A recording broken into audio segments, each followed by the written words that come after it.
محمد يا رسول الله يا حبيب الله. الحمد لله نحمده ونستعينه ونستغفره ونؤمن به ونتوكل عليه ونعوذ بالله من شرور أنفسنا ومن سيئات أعمالنا. من يهده الله فلا مضل له ومن يضلله فلا هادي له. ونشهد أن لا إله إلا الله وحده لا شريك له. ونشهد أن سيدنا وسندنا ونبينا وشفيعنا وحبيبنا ومولانا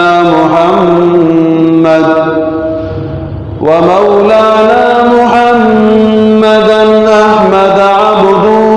ورسوله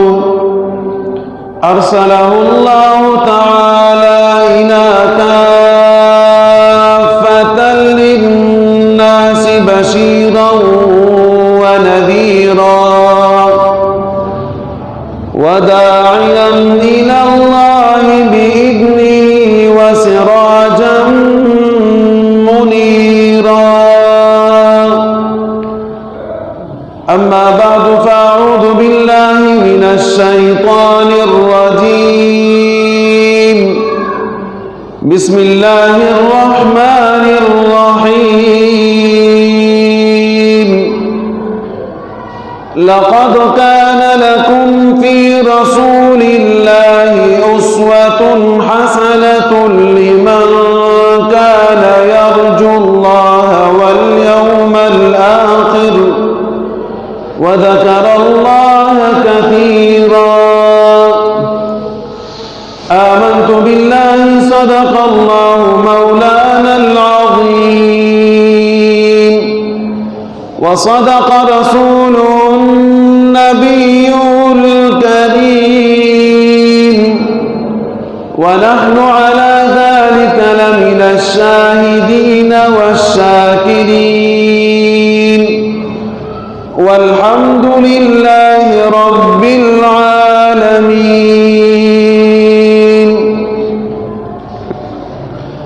اللهم صل على محمد وعلى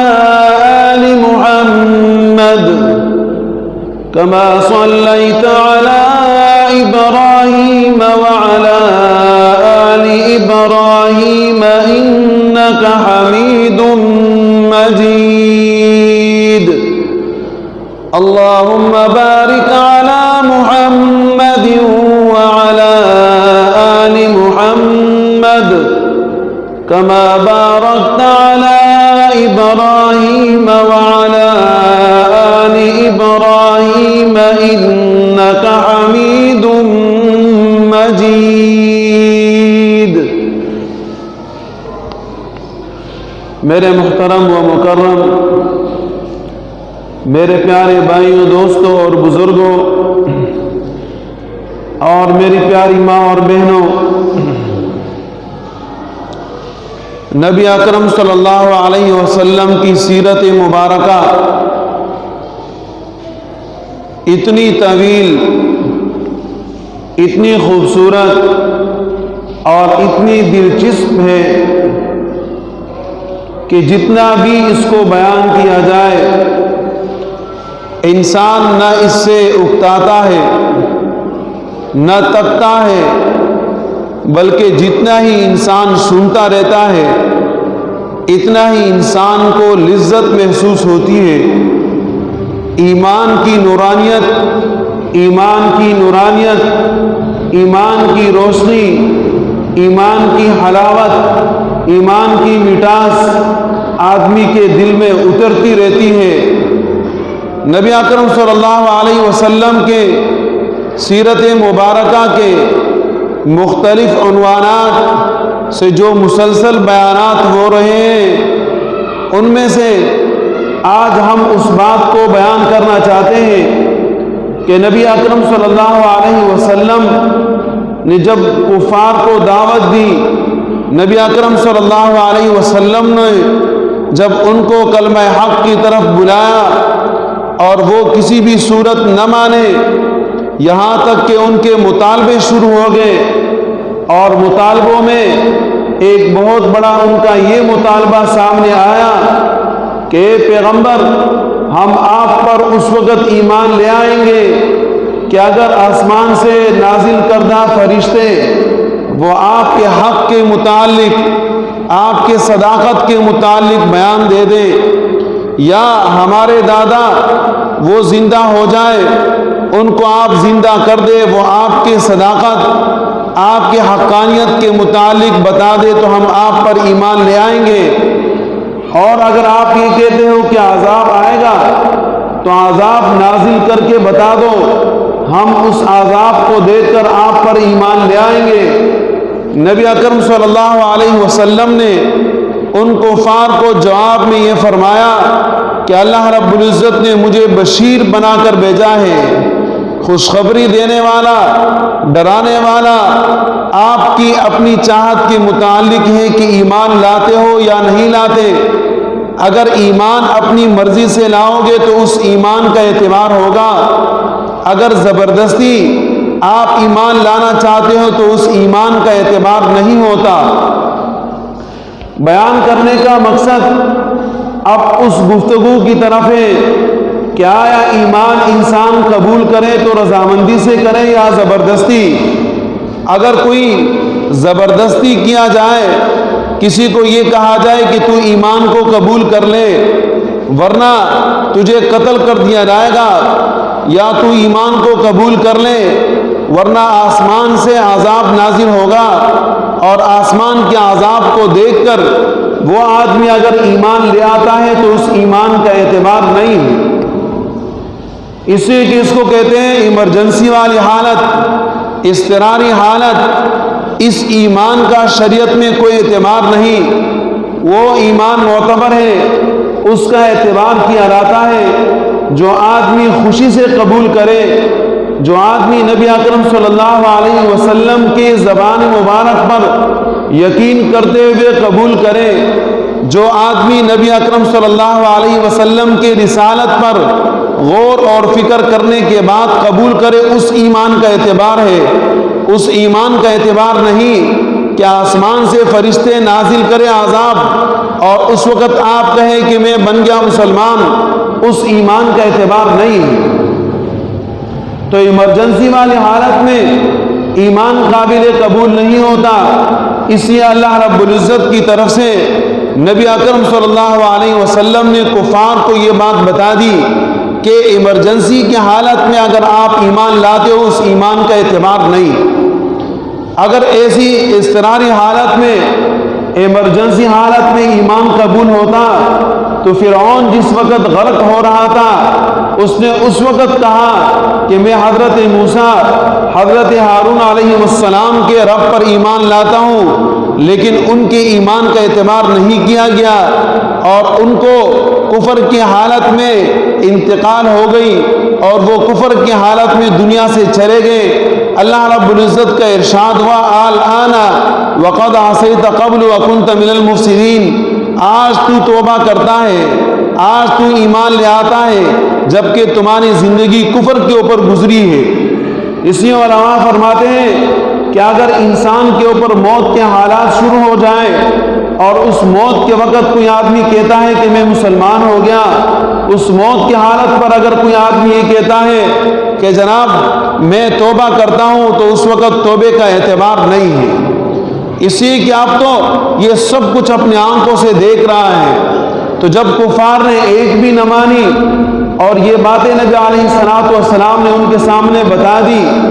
اور یہ عجیب عجیب قسم کے سوالات جو عقل سے خالی سوالات تھے نبی اکرم صلی اللہ علیہ وسلم سے کیے، نبی علیہ الصلوۃ والسلام نے اچھے انداز سے ان کو جواب دیا۔ جب اس سے بھی وہ خوش نہ ہوئے تو پھر آخر کار انہوں نے اپنے دو ساتھی نظر کو بھیج دیا مدینہ منورہ میں کہ جا کر یہودیوں سے مشورہ کرو، اس لیے کہ ان کی کتاب ہے، اس کتاب کے علماء سے مشورہ کر کے ان سے سوالات سیکھو کہ وہ سوالات آئے اور ہم نبی علیہ السلام سے وہ سوالات کریں تاکہ وہ علمی سوال ہو اور وہ دقیق قسم کے سوالات ہو، اس سوال کے جوابات نبی اکرم صلی اللہ علیہ وسلم نہ دے سکیں، اور اس کے بعد پھر ہم یہ اعلان کر دیں کہ نبی علیہ السلام اگر پیغمبر ہوتے، اگر رسول ہوتے تو یہ سوالات کے جواب دیتے، لیکن یہ ہے کہ دیکھو سوالات کے جوابات نہیں دیے۔ یہود کے علماء نے نبی اکرم صلی اللہ علیہ وسلم کے متعلق ان کو فار سے فرمایا کہ آپ اس پیغمبر سے پہلا سوال یہ کریں کہ اس آدمی کا نام بتا دو کہ جس نے مشرق سے لے کر مغرب تک پوری دنیا کو چاند بین کیا اور پوری دنیا کو دیکھا، ان آدمی کا نام بتا دو۔ اور دوسرا سوال ان سے یہ کرو کہ وہ کون لوگ تھے کہ جو غار میں چھپے تھے، ان کا حال اور قصہ سنا دو۔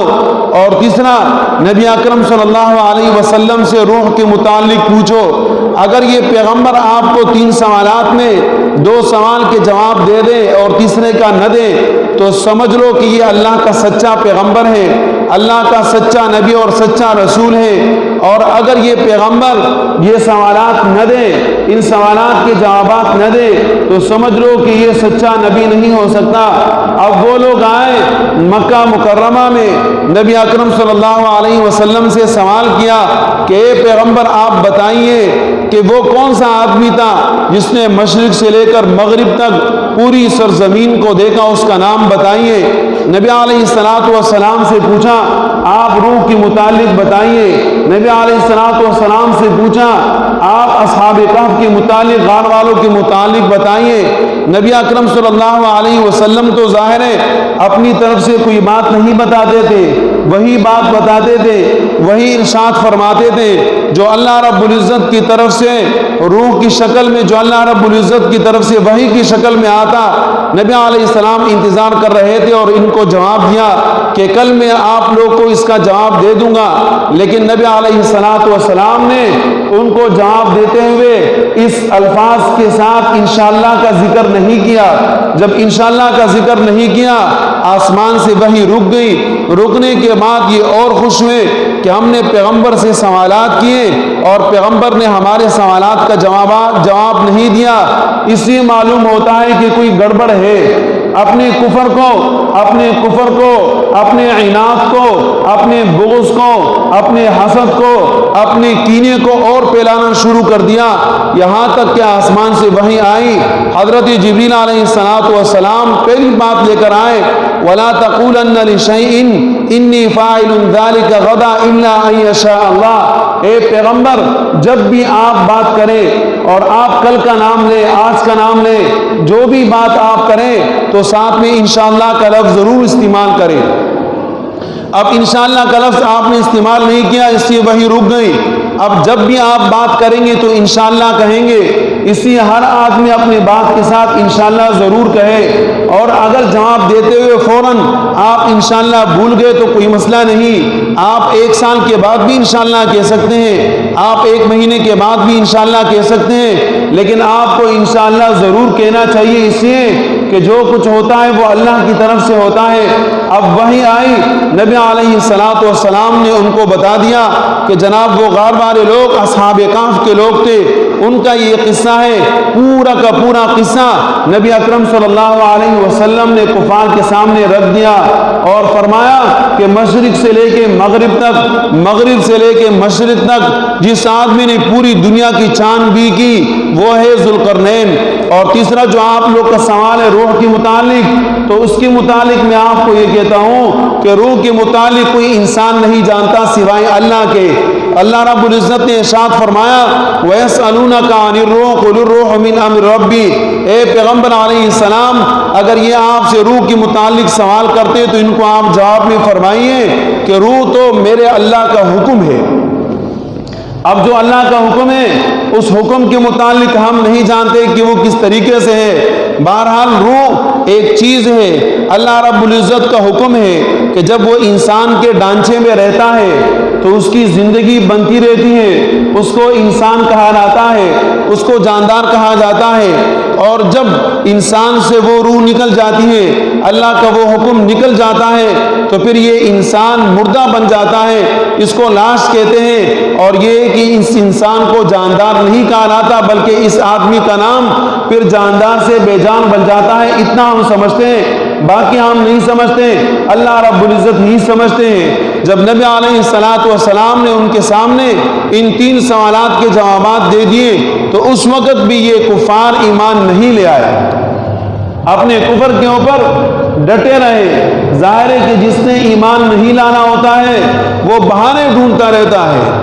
وہ شکوے شکایات کرتا رہتا ہے، وہ اگر اور مگر سے کام لیتا رہتا ہے، وہ لیکن اور مکن سے کام لیتا رہتا ہے۔ جس نے ایمان قبول کرنا ہوتا ہے وہ حضرت ابوبکر صدیق جیسے ہوتے ہیں کہ نبی علیہ السلام کے ساتھ زندگی گزری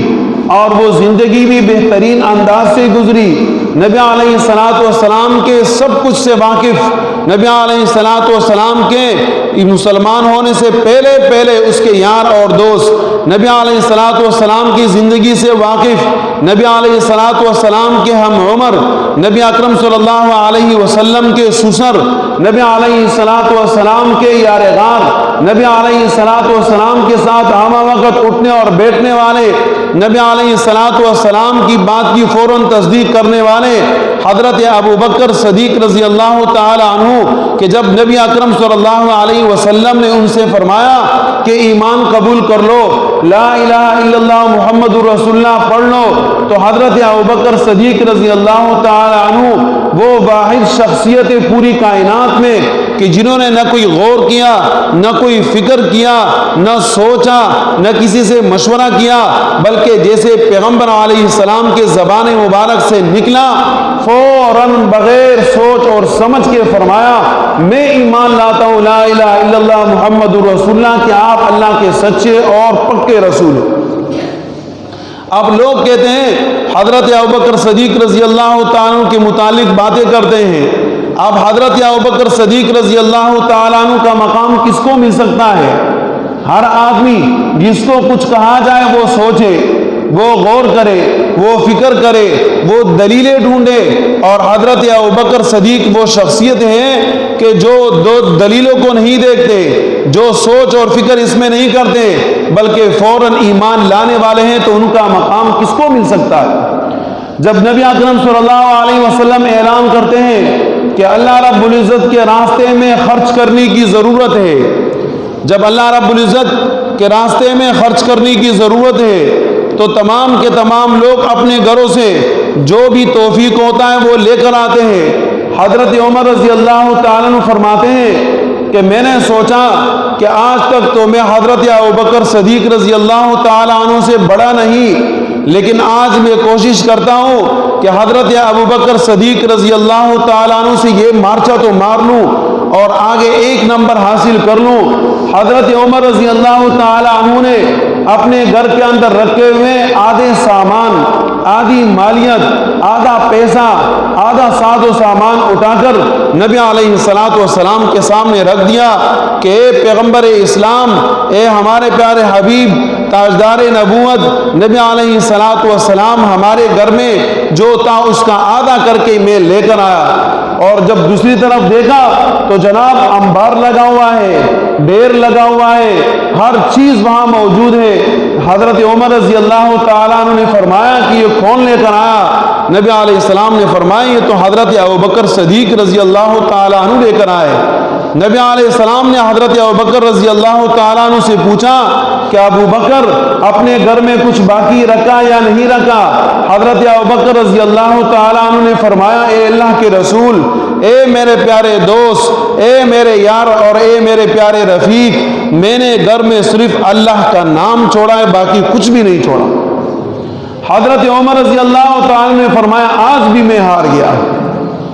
حضرت ابوبکر صدیق رضی اللہ تعالیٰ کا مقابلہ کون کر سکتا ہے؟ جب تمام کے تمام کفار اکٹھے ہو گئے اور نبی علیہ السلام کی قتل کی سازش بنائی کہ نبی علیہ السلام کو تمام کے تمام قبائل مل کر قتل کرے، نعوذ باللہ، اور اس انداز میں کہ جناب ایک قبیلے کے 10 آدمی، دوسرے قبیلے کے 10 آدمی، تیسرے قبیلے کے 10 آدمی، چوتھے قبیلے کے 10 آدمی، تمام کے تمام لوگ اکٹھے ہو جائیں، ایک ساتھ نبی علیہ السلام پر حملہ کرے تاکہ نبی اکرم صلی اللہ علیہ وسلم کا قاتل معلوم نہ ہو، کسی ایک کے اوپر نام نہ آئے کہ فلاں آدمی نے قتل کیا۔ جب یہ منصوبہ بنایا، اللہ رب العزت نے ارشاد فرمائے کہ پیغمبر اب تک تو ہجرت کی ضرورت نہیں تھی، اب آپ ہجرت کیجئے، مدینہ منورہ چلے جائیے۔ نبی علیہ السلام نے پیغام بھیجا، حضرت ابوبکر صدیق رضی اللہ تعالی عنہ ہجرت کے ساتھی نبی علیہ السلام کے ساتھ ہوئے اور جناب نبی علیہ السلام کے ساتھ رفیق بن کر، ہم سفر بن کر نبی علیہ السلام کے ساتھ مدینہ منورہ کی طرف جانے لگے۔ کفار نے جب دیکھا کہ جناب گھر میں تو اب نبی علیہ السلام کے بغیر حضرت علی رضی اللہ تعالیٰ عنہ سوئے ہوئے ہیں، نبی علیہ السلام ہمارے ہاتھوں سے نکل گئے، اب ہم ان کو قتل نہیں کر سکتے، تو لہذا چھان بین اور اپنی کوشش کرنے کے لیے نبی علیہ السلام کا پیچھا کر لیا۔ نبی علیہ السلام غار میں چلے گئے اور ساتھ میں حضرت ابوبکر رضی اللہ تعالیٰ عنہ بھی ہے۔ اب نبی علیہ السلام تکے ہوئے، حضرت ابوبکر رضی اللہ تعالیٰ عنہ بھی تکے ہوئے تھے۔ جو قوت اور طاقت پیغمبر کو ہوتی ہے وہ عام انسان کو وہ قوت اور طاقت نہیں ہوتی۔ نبی علیہ السلام کو عام انسانوں کے اعتبار سے 100 آدمیوں کی طاقت حاصل تھی، نبی علیہ السلام 100 آدمیوں کی طاقت کے ساتھ تکے۔ حضرت ابوبکر صدیق رضی اللہ تعالیٰ بھی تکے، لیکن حضرت ابوبکر صدیق کی قربانی کو دیکھ لیجئے کہ نبی علیہ السلام سے فرمایا کہ پیغمبر آپ تک گئے ہو، میں ران بچھاتا ہوں، آپ سو جائیے۔ نبی علیہ السلام اس ران کے اوپر سر مبارک رکھ کر سو گئے اور سانپ آیا، نبی علیہ السلام آرام فرما رہے تھے، حضرت ابوبکر صدیق رضی اللہ تعالیٰ کے پاؤں کو کاٹا، لیکن حضرت ابوبکر صدیق رضی اللہ تعالیٰ عنہ نے اپنی پاؤں کو حرکت نہیں دیا کہ نبی علیہ السلام کی نیند خراب نہ ہو جائے۔ اب اس ابوبکر صدیق کا کون مقابلہ کر سکتا ہے؟ لیکن جلنے کا علاج تو کسی کے پاس نہیں۔ اگر کوئی آدمی حضرت ابوبکر صدیق رضی اللہ تعالیٰ کے مقام سے جلتا ہے، حسد کھاتا ہے، بغض کھاتا ہے، وہ ان کو پسند نہیں، تو ہم کیا کر سکتے ہیں؟ اب یہ کہ جس کا مقام جس کو اللہ دے وہ اللہ ہی دے سکتا ہے، جس کو مال اللہ دے وہ اللہ ہی دے سکتا ہے، جس کو عزت اللہ دے وہ اللہ ہی دے سکتا ہے، اللہ کے علاوہ کوئی اور نہیں دے سکتا۔ جس کو شہرت دے، مرتبہ دے، مقام دے وہ اللہ ہی دے سکتا ہے، اللہ کے علاوہ کوئی اور نہیں دے سکتا۔ لہذا اس میں جلنے کی کیا بات ہے؟ تو اب یہ کہ ہم آپ کے لیے تو دوسرا ابوبکر صدیق نہیں لے آ سکتے، وہ ابوبکر صدیق ہے جو یہی ہے۔ اب ان کا مقام کون لے سکتا ہے؟ ان کا مرتبہ کہ اللہ رب العزت کی طرف سے جن کے اوپر سلام آ جائے، جن کے متعلق قرآن کریم کی آیت بن کر آ جائے، اور جس کی بیٹی نبی علیہ السلام کی پیاری اور محبوبہ بیوی بن جائے، اور نبی علیہ السلام پر جان فدا کرنے کے لیے ہم وقت تیار رہیں۔ اور جب نبی علیہ السلام دنیا سے رخصت ہوئے، تمام کے تمام لوگ آپس میں مشورہ کرنے لگے، ایک طرف مہاجرین ہے، دوسرے طرف انصار ہے۔ انصار نے کہا ہم اپنا بادشاہ مقرر کرتے ہیں، مہاجرین نے کہا ایک بادشاہ ہم اپنا مقرر کرتے ہیں۔ حضرت ابوبکر صدیق رضی اللہ تعالیٰ کو پتہ چلا، حضرت ابوبکر صدیق رضی اللہ تعالیٰ عنہ آئے مدینہ منورہ مسجد نبوی کے پاس ایک باغ ہے، وہاں یہ بیٹھے ہوئے تھے اور مشورہ کر رہے تھے۔ آج بھی اس باغ کو ایک تالا لگا ہوا ہے، خالی پڑا ہوا ہے۔ نبی علیہ السلام کے یہ پیارے دوست حضرت ابوبکر صدیق رضی اللہ تعالیٰ عنہ آئے اور وہاں جا کر ان سے فرمایا ہم ایک رہیں گے، اور یہ بات سن لو، نہ تمہارا امیر اور نہ اس طریقے سے تمہارے مشورے کے مطابق یہ امیر، الائمۃ من قریش، جو بھی بادشاہ ہوگا، جو بھی خلیفہ ہوگا وہ قریش کے خاندان سے ہوگا۔ اب یہ کہ جناب بادشاہت اور خلافت کہ حقدار کون ہے؟ حضرت ابوبکر صدیق رضی اللہ تعالیٰ عنہ اپنا نام خود نہیں لیا کہ میں بادشاہ ہوں، میں خلیفہ ہوں، سارے لوگوں نے زندگی دیکھ کر فرمایا کہ نبی علیہ السلام نے جب اپنی موجودگی میں اگر کسی کو اپنے مسلح پر کھڑا کیا، کسی کو مقام اور عزت بڑی دی تو وہ حضرت ابوبکر صدیق ہے، لہذا جو سب سے زیادہ اللہ کا خوف کھانے والے حضرت ابوبکر صدیق ہے، وہ ہمارا خلیفہ ہے، وہ ہمارا بادشاہ ہے۔ اور آج ہمارے بادشاہ وہ ہوتے ہیں جس کو خاتم النبیین پڑھنا نہیں آتا، وہ ہمارے بادشاہ ہوتے ہیں۔ ہمارے بادشاہ وہ ہوتے ہیں کہ جن کو یہ معلوم نہیں ہوتا کہ نماز قبلے کی طرف پڑھنی چاہیے یا پیٹھ پیچھے پڑھنی چاہیے، جن کو یہ معلوم نہیں ہوتا کہ ہاتھ کہاں رکھنے چاہیے، سینے پر رکھنے چاہیے، ناف کے نیچے رکھنے چاہیے، ہاتھ کھولنے چاہیے، جن کو یہ پتہ نہیں، اب وہ آدمی ہمارا بادشاہ ہے، وہ ہمارا وزیر اعظم ہے۔ جب ایسے لوگ ہمارے وزیر اعظم رہیں گے تو جناب دال مہنگا نہیں ہوگا، غریب آدمی گھی کہاں سے لے گا، ایک چینی کہاں سے خریدے گا، ایک غریب آدمی کے جیب میں پیسہ کہاں سے آئے گا؟ وہ اگر ساری رات بھوکا سوتا رہے اس کو کیا احساس، اس بیچارے کو پتہ ہی نہیں کہ جناب غریب کا کیا حال ہے۔ اب یہ حال، یہ درد اس کو ہوتا ہے جس کے دل میں اللہ کا درد ہو، اللہ کا خوف ہو، اس کو درد ہوتا ہے آپ کا۔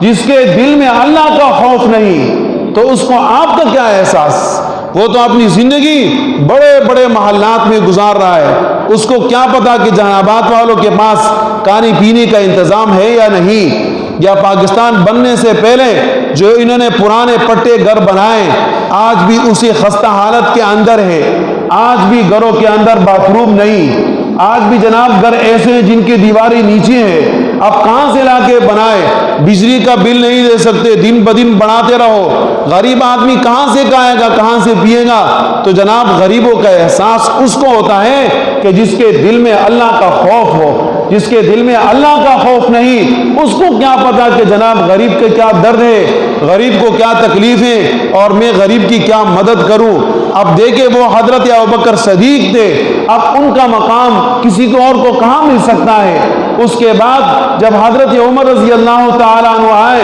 تو حضرت عمر کا مقام حضرت ابوبکر کے بعد کس کو مل سکتا ہے؟ کسی اور کو تو نہیں مل سکتا۔ پوری دنیا پر بادشاہت کی، اور حضرت علی رضی اللہ تعالیٰ نے فرمایا عمر بادشاہ تو بن گئے ہو، عمر خلیفہ تو بن گئے ہو، لیکن خیال کرنا ایسا نہ ہو کہ بالکل صاف ستھرے کپڑے پہن لو،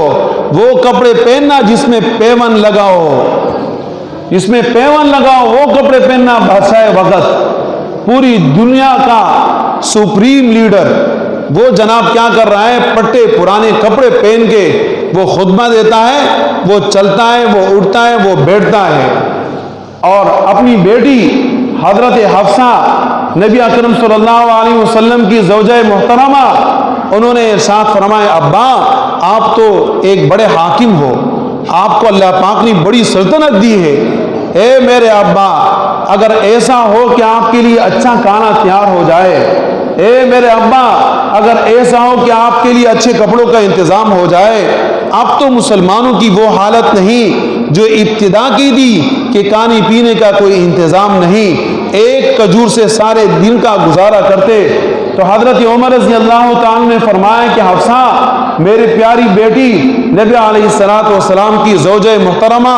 ام المؤمنین بات سنیے، فیصلہ آپ پر ہے۔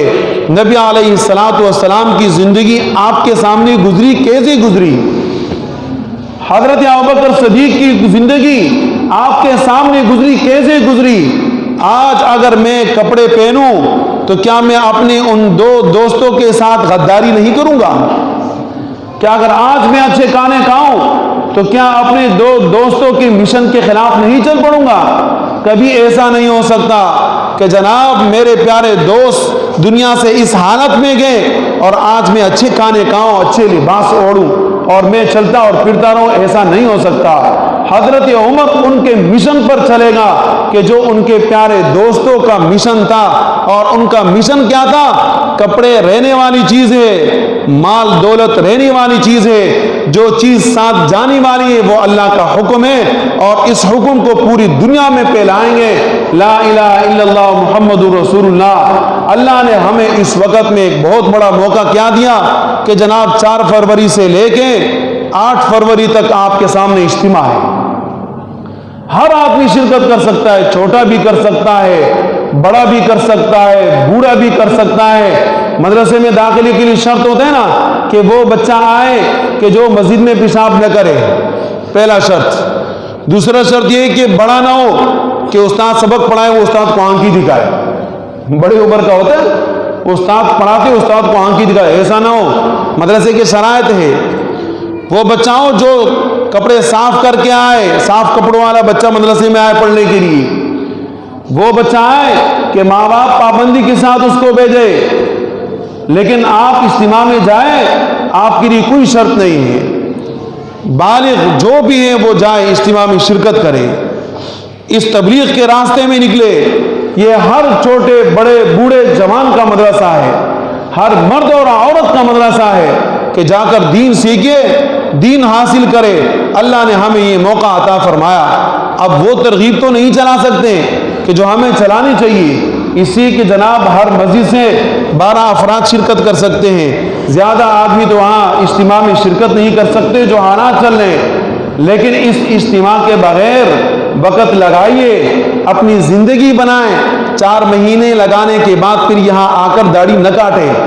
4 مہینے لگانے کے بعد پھر یہاں آ کر دوبارہ نشہ نہ کریں، 4 مہینے لگانے کے بعد پھر آ کر گھر میں بے روزگار نہ بیٹھے، کام کاج کرے، بھاگ دوڑ کرے، جیسے پہلے ایک نوکری کرتے تھے آپ ڈبل نوکری کرو، اپنا بھی حق ادا کرو تاکہ تمہارے دل کو سکون ملے، اللہ کا حق بھی ادا کرو۔ اسی کہتے ہیں کہ اس آدمی کو ڈبل اجر ملتا ہے جو اللہ کا بھی حق دیتا ہے اور مخلوق کا بھی حق دیتا ہے۔ ہمارے ہاں کیا ہوتا ہے کہ جناب 4 مہینے لگا لیے، اب جناب اس کے لیے تخت لگا کر بٹھا دو، اس کو تخت پر بٹھا دو، یہ کام کاج نہیں کرتا، ڈبل کام کاج کرو، ماں باپ کی خدمت کرو، لوگوں کو دعوت دو، لوگوں کے ساتھ ملو، لوگوں کو اپنے مال سے کھلاؤ، اپنے پیسوں سے ان کو کھلاؤ، ان کو دعوت دو۔ مولانا الیاس رحمہ اللہ نے اس تحریک کو اس طریقے سے زندہ کیا اور اللہ نے ان کو قبولیت عطا فرمائی۔ اللہ پاک ہمیں عمل کی توفیق عطا فرمائے۔